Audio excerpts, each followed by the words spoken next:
sa ating Panginoon. At Panginoon din po ang babawi niyan.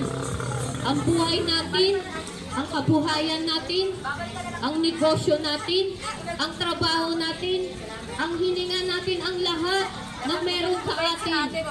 Bigay po yan ng ating Panginoon. Dahil hindi po natin makakamtan ng lahat ng yan kung hindi po sa tulong ng ating Diyos.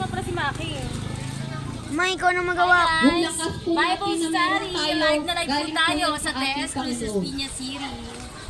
Ano na lamang po ang mangyayari sa Mawakan atin mo na. Alay kung na ako. tatanggalan tayo ng Tara, Panginoon tayo. ng lakas.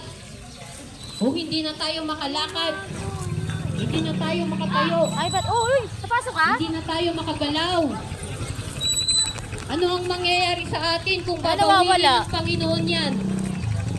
Malamang, mamamatay na lang tayo. Wala tayong magagawa sa buhay natin. Dahil wala Asa na? tayong lakas. Apat to ah. Hala na. Ikat mo na ito na.